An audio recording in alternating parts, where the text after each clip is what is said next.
श्रीराम समर्थ. गोपाल कृष्ण भगवान की जय. अविवेकी मनुष्य वास्तविक पाहता कर्म बीजापासून उत्पन्न होत नाही की मरतही नाही, परंतु भ्रमामुळे आत्मा अमर असूनही त्याला तसं वाटतं. ज्याप्रमाणे लाकडाशी संयोग झाल्यामुळे अग्नी पेटतो किंवा लाकूड काढून घेतलं की विझतो असे वाटते, परंतु अग्नी मात्र नित्य असतोच.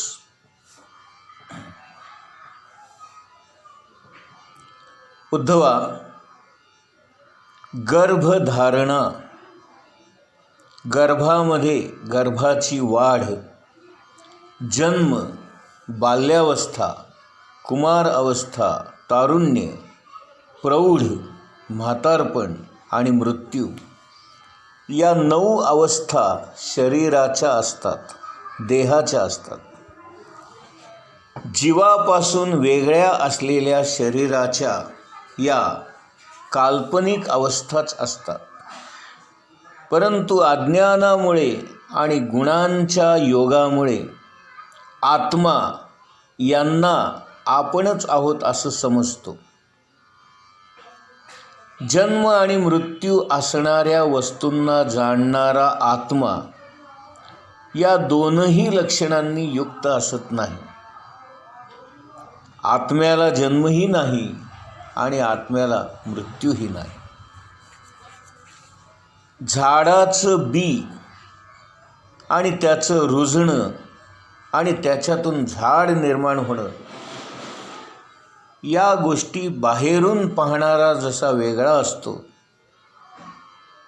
त्या बीजाशी किंवा त्या रुजण्याशी किंवा त्याचं झाड होण्याशी ज्याप्रमाणे या पाहणाऱ्या माणसाचा संबंध नसतो, त्याप्रमाणे शरीररूपी हे झाड वाढताना पाहणारा आत्मा हा वेगळा असतो. शरीराहून तो वेगळा भिन्न असतो.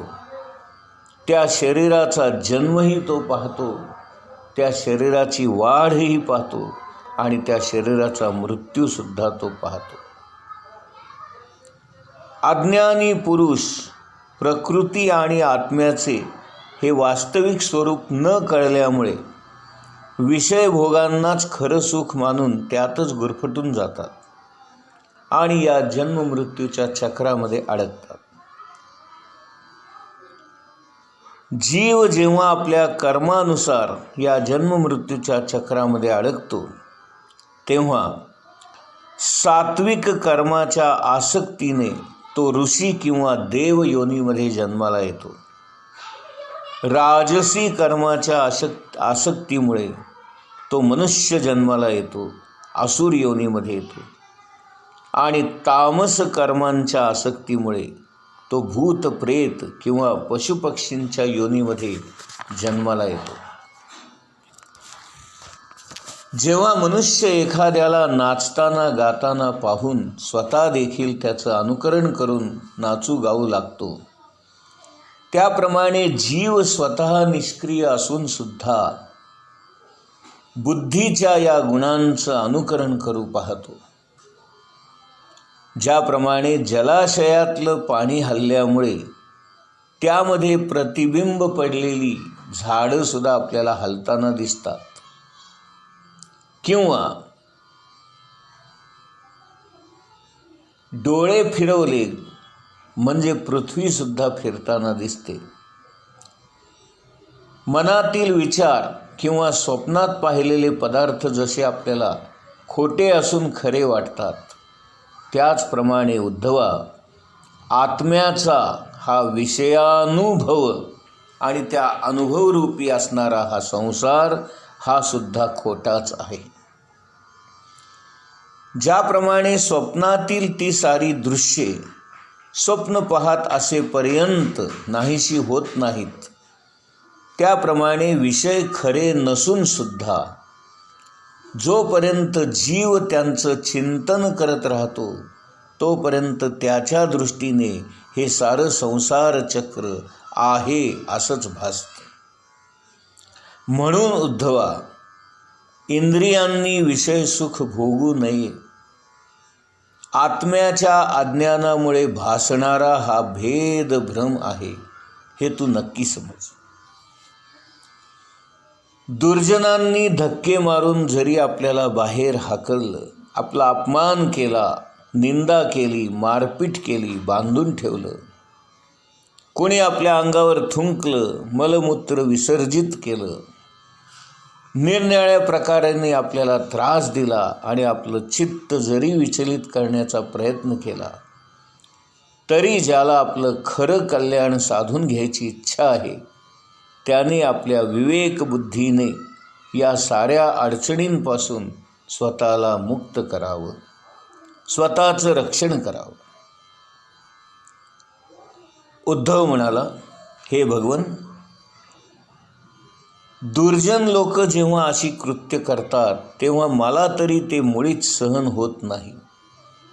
मग मी हे कसं बरे सहन करून विवेकाने या साऱ्या गोष्टींपासून मी मला अलिप्त ठेवू, मुक्त करू. हे भगवंता, कृपा करून मला असं काहीतरी सांगा की ज्याचं मी आचरण करू शकेन. इतका दुर्जनांनी त्रास दिल्यावर तो त्रास माझ्याच्याने सहन होणार नाही.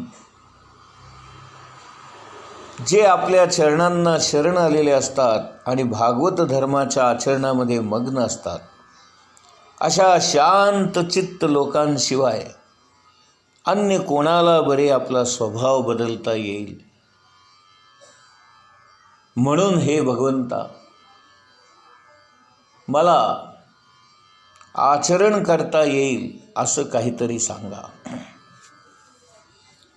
यावर भगवान श्रीकृष्ण म्हणाले, उद्धवा, तुला मी आता एका ब्राह्मणाची कथा सांगतो, ऐक.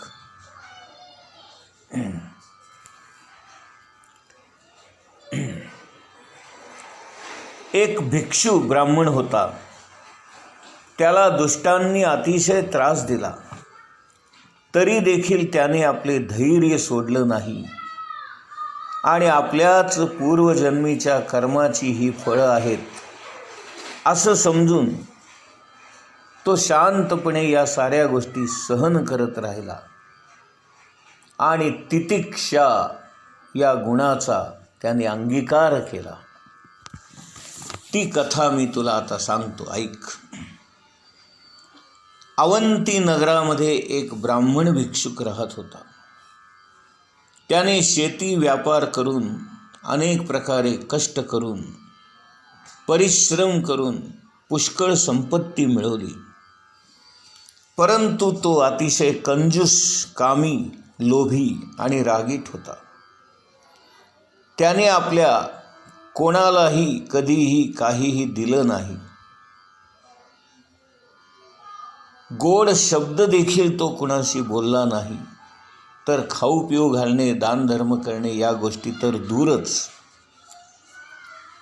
कधीही तो धर्म कर्म करत नसे आणि सुखाचा उपभोग घेऊन आपल्या शरीराला देखील सुख देत नसे. त्याचा हा कंजूसपणा आणि वाईट स्वभाव यामुळे त्याचे सर्व नातेवाईक, पत्नी, पुत्र, कन्या, नोकर, चाकर सारेजण दुःखी होत असत. तो केवळ यक्षासारखा धनाची राखण करत असे. ही त्याची वृत्ती पाहून पंचमहायज्ञांच्या देवता त्या ब्राह्मणावर रागावल्या. त्या देवतांच्या कोपामुळे त्याचा पूर्वपुण्याचा संचय नाहीसा झाला आणि त्याचबरोबर त्याने परिश्रमपूर्वक मिळवलेले धनही नाहीसे झाले. काही धन त्याच्या कुटुंबियांनी घेतलं, काही चोरांनी लुबाडून नेलं, काही काळाच्या ओघात नष्ट झालं, काही दैवी कोपाने गेलं. उरलं सुरलं धन राजाने हिसकावून घेतलं. अशा प्रकारे त्याची सर्व संपत्ती नाहीशी झाली. त्याने धर्मही केला नाही आणि संसार सुखही उपभोगलं नाही. आणि आता अखेरच्या टप्प्यामध्ये तो धनहीन झाला. नातेवाईकांनी तर त्याच्याकडे पाठच फिरवली. त्यामुळे भयानक अशा चिंतेने त्याला ग्रासून टाकले. धन नाहीसे झाले या काळजीने तो खंगू लागला. त्याच्या मनामध्ये खेद उत्पन्न झाला.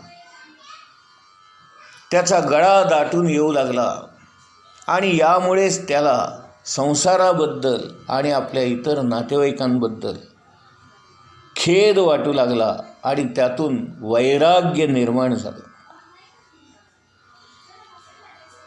चोरी, हिंसा, खोटेपणा, दंभ, काम, क्रोध, गर्व, अहंकार, भेदबुद्धी, वैरभाव, अविश्वास, स्पर्धा करणे, लंपटपणा, जुगार खेळणे आणि मद्यप्राशन असे अनर्थ धनामुळेच ओढवतात. म्हणून ज्याला आपलं कल्याण साधायचं असेल त्याने धनापासून दूरच राहिलं पाहिजे. धनाला आपण अर्थ म्हणतो, परंतु ते अनर्थालाच कारण ठरते. बांधव, स्त्रिया, मित्र, आप्त, स्वकीय, नातेवाईक हे सारे धनामुळेच एकत्र येतात. धनामुळे दुरावतात. धनामुळे एकमेकांचे शत्रू होतात. काही लोक थोड्याशा धनासाठी सुद्धा प्रक्षुब्ध होतात, क्रुद्ध होतात, मारामाऱ्या करतात, एकमेकांचे जीव घेतात.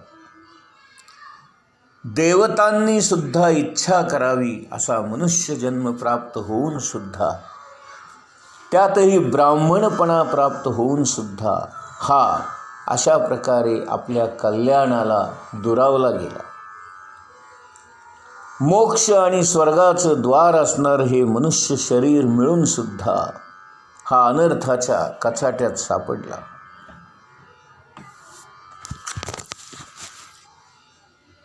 काळाच्या विक्राळ दाढेत सापडलेल्या माणसाला धन किंवा धन देणारे, सुख किंवा ते पूर्ण करणारे, पुन्हा पुन्हा जन्म देणारे कर्म यापासून काय बरे लाभ. तो ब्राह्मण आपल्या मनाशीच म्हणू लागला की माझ्यावर भगवंताची कृपा झाली, देव माझ्यावर प्रसन्न झाला आणि म्हणून त्याने मला या दशेला आणलं आणि म्हणून माझ्या मनामध्ये वैराग्य निर्माण झालं. आता मी आत्मसंतुष्ट होऊन परमार्थाबद्दल सावध होईन आणि उरलेल्या काळामध्ये तपश्चर्या करून ज्ञान प्राप्त करून घेईन असा त्याने निश्चय केला. भगवान श्रीकृष्ण उद्धवाला सांगतायत, त्या अवंती निवासी असणाऱ्या श्रेष्ठ ब्राह्मणाने अशा प्रकारे निश्चय करून मीपणाची गाठ तोडून टाकली. तो शांत झाला, मौन धारण करून संन्यासी झाला. आपलं मन, इंद्रिये आणि प्राण यांना वश करून कशाचीही आसक्ती न ठेवता तो भिक्षा मागून आपला उदरनिर्वाह करू लागला. परंतु अशा अवस्थेत देखील दुष्ट दुर्जन लोक त्याला छळत असत. कोणी त्याचा दंड हिसकावून घेत, कोणी त्याचं पात्र हिसकावून घेत, कोणी कमंडलू, कोणी आसन, कोणी माळ, तर कोणी लंगोटी देखील काढून घेत. तो माधुकरी मागून जेवायला बसला असताना लोक त्याच्यावर लघुशंका करत, नीच लोक त्याच्या अंगावर थुंकत, मूत्रविसर्जन करत. पण इतकं करूनही तो काहीच बोलत नसे, म्हणून त्याला मारहाणही करत, त्याला बांधून ठेवत, कोंडून ठेवत. त्याला देहाचं दुःख, थंडी, ऊन, वारा, पाऊस ऐसे दैवी कष्ट आणि दुर्जन लोकांनी केलेला अपमान या साऱ्या पीडा सहन कराव्या लागत. परंतु आपल्याच पूर्वकर्माचं फळ आहे असं मानून हे मलाच भोगलं पाहिजे असं समजून तो शांत राहत असे. ब्राह्मण मनाशी म्हणत असे, माझ्या सुखदुःखाला कारणीभूत कोणीही नाही. ही बाकीची माणसं नाहीत, देवता नाहीत, शरीर नाही, ग्रह नाही, कर्म नाही की काळ नाही. माझं मनच त्याला खरं कारणीभूत आहे, असं वेदांमध्ये सुद्धा श्रुती सांगतात. मनच आपल्या जीवाला या संसारामध्ये गुंतवून टाकतं किंवा मनच आपल्याला यातून मुक्त करतं.